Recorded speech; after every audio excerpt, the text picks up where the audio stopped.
right, so in this video, we will find local maximum, local minimum, and saddle points of this function. As you can see, this is a function of two variables, x and y. And to compute these components, we're going to use the second derivative test. Let me show you what the second derivative test is, then we'll get right into it. So this is copied from the textbook.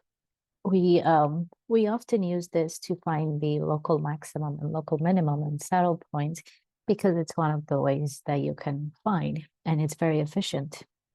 So let's see what the second derivative test tells us. It tells us that suppose the second partial derivatives of f are continuous on a disk with center a comma b, okay? And suppose that the partial of f respect to x is equal to 0 at the point a comma b, and the partial of f respect to y at the point a comma b is also 0, then that point a comma b is a critical point of f. Now, that critical point could be your local max, local min, or a saddle point. Now, to determine that, we're going to do the following test. So we will compute this. This is called the determinant matrix. I will set it up for you in this way. So you can also expand this or write it out as this matrix, determinant matrix, with the following entries. So here you'll have f sub x, x. Here you have f sub y, y. Here you have the mixed partial f of x, x, y. And this could be yx or xy, doesn't matter. But to keep things consistent, then I'm going to keep xy, f sub xy. Those are the mixed partials. So when you multiply this to find the determinant of this matrix, you multiply this times that, you'll get this, and then you multiply this times that with the negative sign, you get this squared. So that's how you get the D, which also known as the Hessian matrix, in case you are wondering if that's what this is, and that's what this is. So remember it that way. Now here's what we're going to check.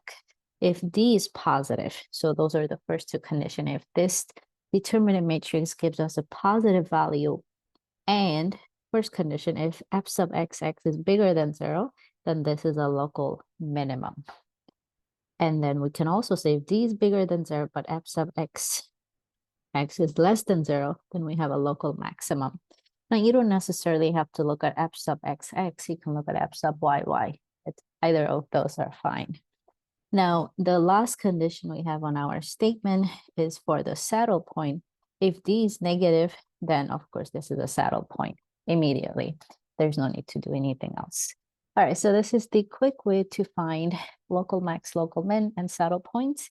So let's take a look at this example. We're going to compute its partial derivatives and then dive right into it. All right, so I just copied the function over so we can work on it. So let's compute the partial of f respect to x.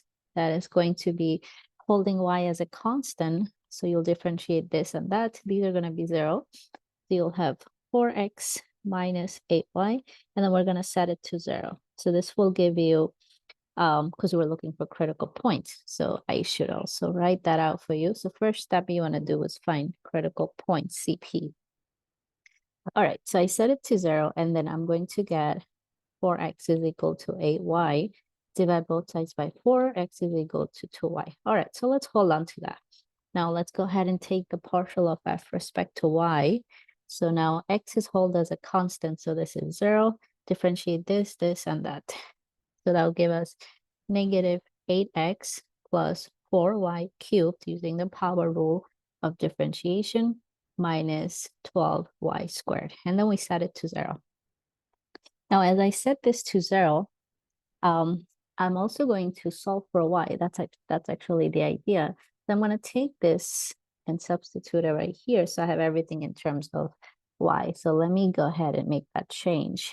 So this will be negative 8 times 2y plus rewrite the rest, y cubed minus 12y squared is equal to 0. All right, so now what are our critical numbers? Well, we need to continue solving. So this will give us negative 16y plus 4y cubed minus 12y squared is equal to 0. Well, now I'm going to go ahead and reduce this equation before I start factoring. I can divide everything by 4. So you divide everything by a 4, you're going to have negative 4y plus y cubed minus 3y squared equals to 0. All right, now we can do some factoring. So let's take out a factor of y and rearrange the terms. I'll rewrite the y cubed term, so that'll be a y squared minus 3y. So when I distribute, I get this term, and then minus 4 equals to 0. So I factor and I also rearrange them, so it kind of looks like a quadratic. And now I set each factor to 0, so I know y equals 0. All right, that's one number. Then the next, I can factor this into a quadratic. I know this will be perhaps y minus 4 and y plus 1. That should do. All right, looks like that works. So my values of y when this is equal to 0, it's going to be y equals 4 and negative 1. All right, so here is our values of y. So our critical points are going to be the following. So remember, this is x, and these are the y values. So our critical points are when y is equal to 0, x is also equal to 0 because x is 2 times y. Then when y is equal to negative 1, x is equal to 2 times negative 1, negative 2. And the last critical point, when y is equal to 4, x is equal to 4 times 2, that's 8. All right, so these are the critical points. Now we need to classify them and determine whether they're local max, local min, or if they're saddle. So let's do that. So let's classify each of these. But before that, we need to go ahead and compute their second derivatives. So the second partial derivatives. So I'm going to go ahead and do that from here. So next step. So I know my f sub x is this function right here. So I'm just going to go ahead and copy that down here. This is f sub x. And I know f sub y is right here. Let me copy this down as well. So this is your step number 2. So this is step 2. We're going to compute the second partial derivatives and the mixed partials as well. So partial of f respect to x. So f sub x, I differentiate this. This will be 4. And then I differentiate f sub y respect to y. So that's going to give us, so this is 0. That's a constant. We'll have 12y squared minus 24y. Now I do the mixed partial of f respect to x and respect to y now. So that will just be differentiating this respect to y. That will be a fixed negative 8. All right, so those are the partial. Now let's find D. Well, D is going to be this matrix right here. So we know, so you can think of this as your step number 3 if you'd like. So I will fill in what my D should look like. So I know D is f sub xx. Here I have f sub yy, f sub xy, and f sub xy. This is equal to f sub xx times f sub yy minus f sub xy squared. All right, so we're going to find the determinant at these specific critical numbers right here. So I also want to copy this down to the bottom so we have easy access to it. We don't have to keep pulling the screen up and down. All right, so let's test 0, 0. So at 0, 0, what do we have? So f sub xx at 0, 0, and then f sub yy at 0, 0, minus f sub xy at 0, 0. Then we're going to square that. So this is going to give us what D is at 0, 0. So let's see what this is. So f sub xx, well, that's right here. That's fixed. F sub yy, that's this one, and f sub xy is that one. So this will give us 4. There's nothing to plug in, times 12 times 0 squared minus 24 times 0. So here I substituted 0 for the y values, minus an f sub xy, that's negative 8 squared. All right, so, well, this is going to be 0 minus 64. Well, this is less than 0. It's a negative value, which means by the second derivative test, going back to the statement, if D is less than 0, immediately that point is a saddle point. So there's no need to look at these. Okay, so we have a saddle point. So we know we have saddle point at the 0.00. So we're going to go ahead and find the function value at that. Let's do that later. Let's classify the next critical point. We'll classify this one now. -2, -1. So what is d at that? So we'll find f sub xx. Well, that's 4 fixed. And then f sub yy, that's 12 times y squared. Y is -1 squared minus 24y. Y is -1.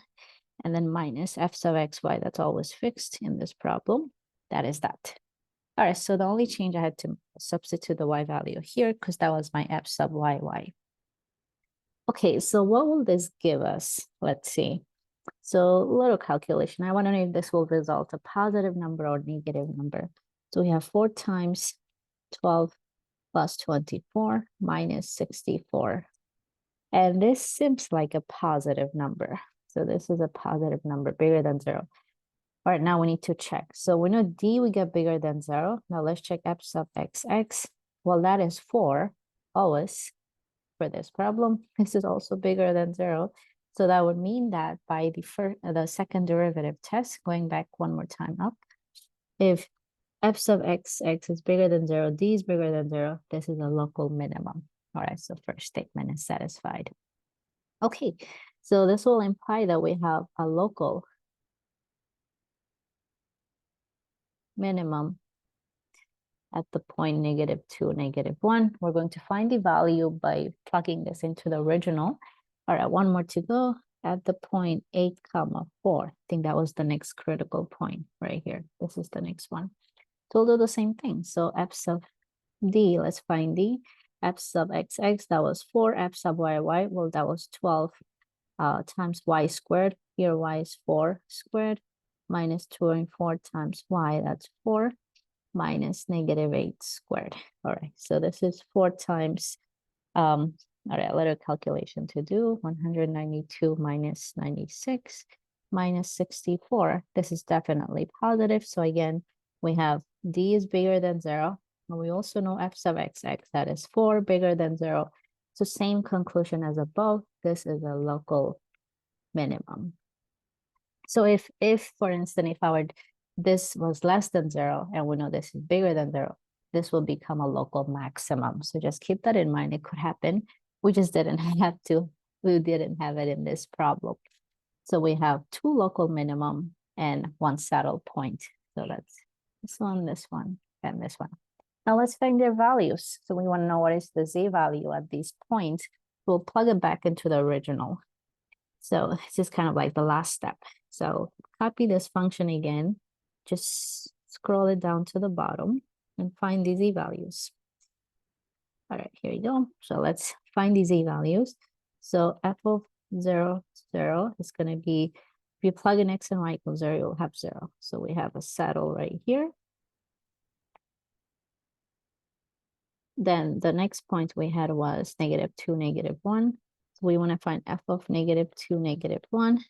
That'd be 2 times -2 squared minus 8 times -2 times -1 plus -1 to the 4th minus 4 times -1 cubed. So when you plug this, evaluate this, you'll have -3. All right, so we have a minimum right here. This is a local minimum value at -2, -1. All right, one more to go. We'll find f at 8, 4. So again, plug in 2 times 8 squared minus 8 times 8 times 4 plus 4 to the 4th minus 4 times 4 to the 3rd. All right, so a little calculation to do. We got here is 128 minus 256 plus 256 minus 256. All right, so this will evaluates to let's see, this is about -128. Here you go. So this function has another local minimum value of that. All right, so if you were to graph the surface, you'll see how it would look. Okay, that's it. I hope now you can find local max and local min and saddle points of a multivariable function. All right, guys, I will see you next time. Take care, everyone.